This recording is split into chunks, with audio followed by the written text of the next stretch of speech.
Hello and welcome to another installment of the Car Nerd Talks. I am Jason Hassett, the aforementioned car nerd, and today I'm going to talk to you about the 10 worst pieces of shit produced in my lifetime, specifically from the Automobile Association, because there's a lot of other pieces of shit out there, but specifically with automobiles, or cars as we like to call them in Europe, and I will do that straight after this.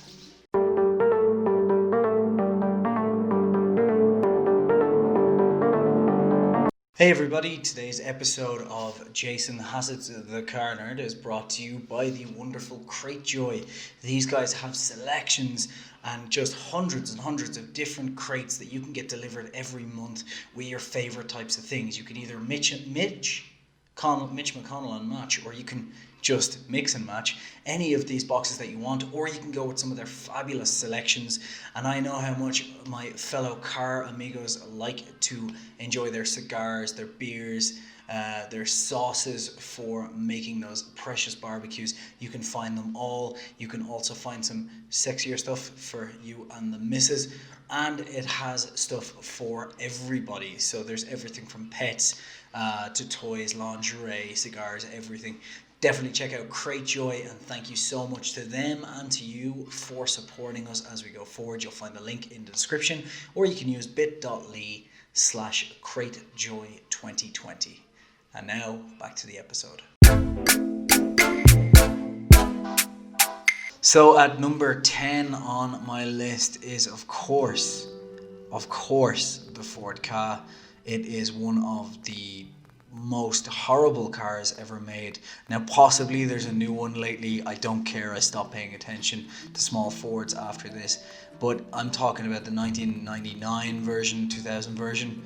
That looked like someone had taken a Fiesta and repeatedly rammed it into the side of the factory walls and then put plastic bumpers up on it to make it cheaper, which just made it look like some sort of bonobo monkey that had been forced into submission. It was absolutely disgusting and definitely will go down as one of the worst looking cars of all time. It was absolutely disgusting. And if you enjoy the Ford Ka, please let me know in the comments so that we can all heckle you forever.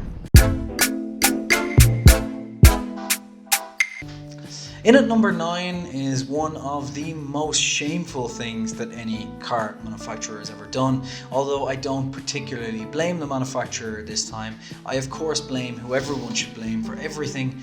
It's Germany, or Europe as some people like to call it, but as Dylan Moran said, Europe, Germany, same thing.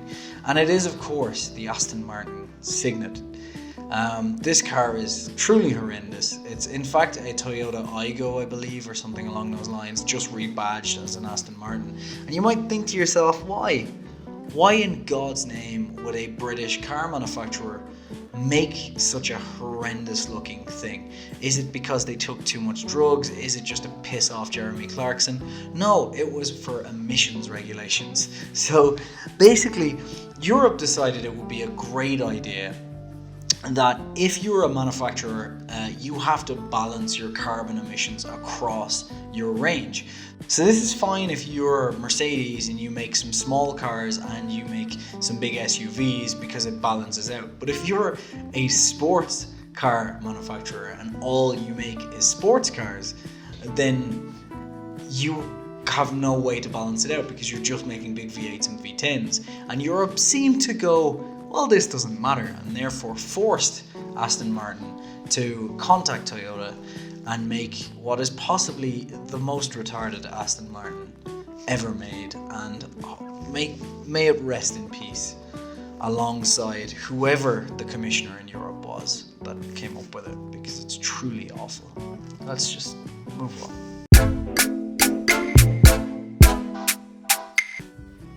In at number 8 is, and I think of course it is, the new Mini. But I'm not talking about just the new Mini, because before you jump into the comments and give out to me about the new Mini is great and whatever, you're wrong, but to each their own. But I will say one thing: the Countryman and the Coupe are two of the most ridiculous cars made during my lifetime, and in fact during everybody's lifetime, because cars are only like 140 years old at this point.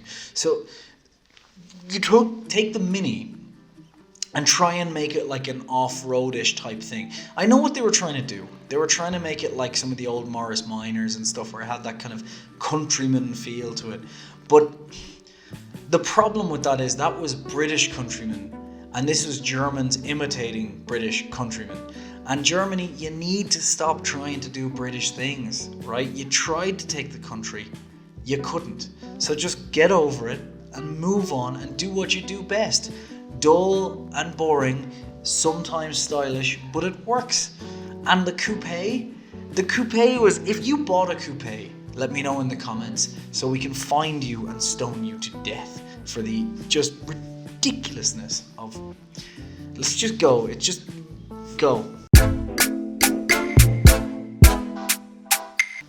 In at number 7 on this list is of course the new Thunderbird. Now, in the 1950s, a lovely man by the name of Engelbert something, you'll let me know in the comments, you always do correct me, came up with this absolutely fantastically designed car known as the Ford Thunderbird. And even today when one drives past me, there's a little bit of awe. It's an incredible car. And that guy also went on to make the design for one of the jet cars around the same time, and you'll find a video about that here. Unfortunately, we had this thing come in the early 2000s, and it took a while to get right, and it was called retrofuturism. And around 2005, 2006, they got this right with the new Mustang, and it looked absolutely awesome. But just before that, some guy who I hope starved to death from the fact that he couldn't get another job because he should not be allowed to live any longer, came up with the new Thunderbird. And I'd like to go on about how ridiculous it is, but I don't need to. I'm just going to put a photo of it on the screen, let it sink in with some background music for a few seconds, and then we're going to move on, because it's truly, truly horrendous.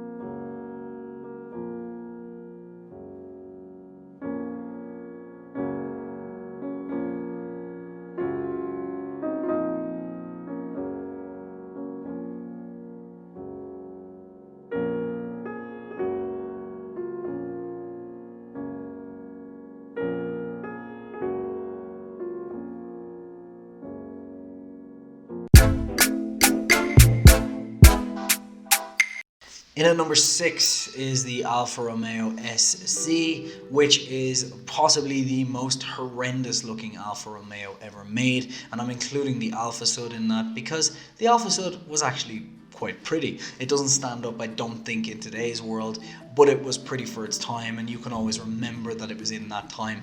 The SC, on the other hand, looks like one of your children with buck teeth went in to get them fixed, and then it just went horribly, horribly wrong. Maybe they used the dentist that killed all those people, whatever his name was. I think he was friends with the guy that killed Jackson, but basically, they made a complete and utter fuck up and balls of this car. It is the worst looking thing that has ever come out of an Alfa Romeo factory. Possibly the worst looking thing that's come out of Italy/Germany since the baby Hitler. And I think it looks awful. And I'm glad it didn't go on for very long. And unfortunately, it's the same age as me. And I look better than it. And that's saying something. It's saying a lot.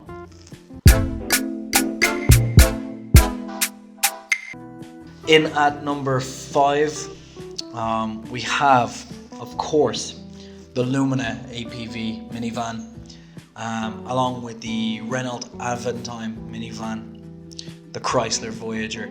Basically what I'm saying is any minivan at all, because the entire category of the minivan is shameful, and anyone who drives one is shameless. And in fact, There's two types of people who drive minivans. One are people that were massive fans of Pimp My Ride. And I think we know that natural selection will have taken those all out at this point anyway. Priests who needed to collect children because they're pedophiles. And of course, people who have lots of kids. A group of people that should also be lined up in front of those children and shot, because having more than 2 children is a ridiculous thing to do. And if you're one of those people, you can tune out and unsubscribe right now, because if you own a minivan, it's basically accepting that everything you've done in your life is an abject failure. And that's why the people who created any minivan are also abject failures. And I'm glad that we've kind of moved on and naturally selected these people and these designers by the wayside. And now seeing a minivan it's a rarer sight. We've moved on to SUVs and so on. The world is a much, much, much better place. Gonna be really, really quick with number 4. It's the Oldsmobile Aurora. I'm just gonna put the image up on screen. I don't think I need any sort of reasoning. If you disagree, put it in the comments and get made fun of, because it's a horrible, horrible, horrendous looking car that is horrible and horrendous in every way. Again, look at it on screen for a few seconds. Yeah. Yeah, it's awful. Moving on. In at number 3 is the Infiniti XQ56, which it's such a shame, because it was actually a decent SUV overall, and looks wise it was almost okay. But then what happened was they gave it what I can only describe as a stroke, and the lights and everything are kind of tilted down, but it's like a stroke victim that's had a stroke on both sides. It looks awful. Unlike the new Range Rover Discovery, which has only had a stroke on one side, this has had a stroke on both, and it's just an awful, awful, awful looking car. I guess they were trying to give it that kind of, sexy squint or anger look, but instead it just looks like a confused Japanese child, and it's really, really a horrendous thing to look at. So let's try and save some of our eye power for the next one.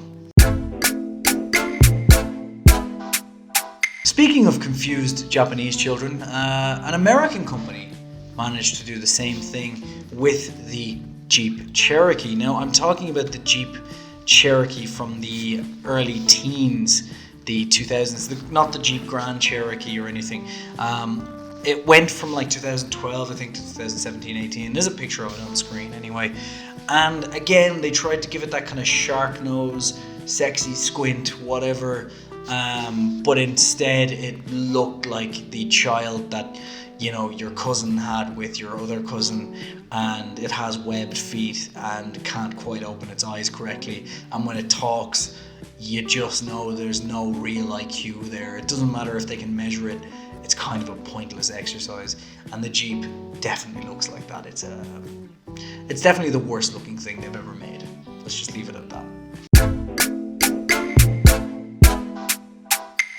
At number 1 is, of course, a tie between 2 cars that are essentially exactly the same, and those 2 cars are the Rolls-Royce Cullinan and the Fiat Multipla. Now, you might be saying to yourself, Jason, these don't have anything in common. One is a massively high-end SUV, and the other one is essentially a minivan, or MPV, as the French like to call them, to get around being lobbed in with minivans, but they are, in fact, minivans. The reason I lumped these 2 together is because when you enter them, it's a lot like entering Scarlett Johansson. It's a beautiful experience. One that I'll never forget, personally. And when you're inside, it is a glorious thing. You feel like you've entered something valuable, beautiful, and you just don't want to leave. It was perfectly designed for you to enter, and in fact, perfectly designed for people to enter. And that's enough about Scarlett Johansson. But the Fiat Multipla and the Rolls-Royce Cullinan are similar to that in that inside they are fabulous. But when you've pulled yourself out of this glorious experience, you look back and see something that even ugly Betty wouldn't be happy with. They're both horrendously unattractive. And that's what I hate so much about them, is that when you walk on the outside of these just horrendous looking things, you can sit inside them, you can drive them, and you can feel like you're doing something right. But everyone else is looking at you and thinking to themselves, that person sleeps with his sister. Thank you so much for watching. I'll see you next Tuesday. That was actually see you next Tuesday. That, for any English viewers, I was not calling you a